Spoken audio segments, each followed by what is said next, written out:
वृद्धि हेबो मासिक दरमा। केंद्र सरकार कर्मचारी दरमा बढ़िबा पई केंद्र सरकार निष्पत्ति नेइछन्ति।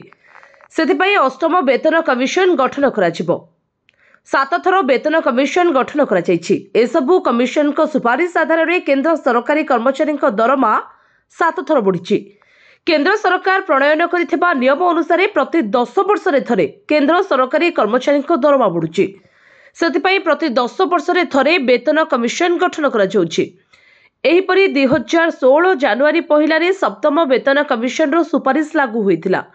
एहा पूर्वरु 2006 जानुआरी पहिलारे षष्ठ वेतन कमिशन सुपारिश लागू होइथिला।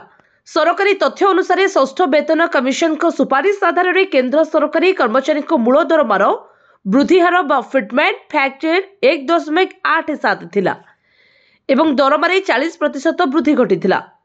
तेबे केंद्र सरकार प्रणयन करिथिबा नियम अनुसार प्रति 10 वर्ष रे थरे केंद्र सरकार कर्मचारी दरमा बढ़ुछि।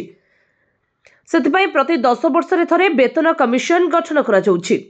तेबे सप्तम वेतन कमिशन सुपारिश आधार रे देशर सर्वाधिक मूल दरमा अछि 2.5 लक्ष टंका। एहा उपरे एबे प्राय 50% महंगा भत्ता सहित अन्य भत्ता मिसी मोट दरमा मिले। ब्यूरो रिपोर्ट जे न्यूज।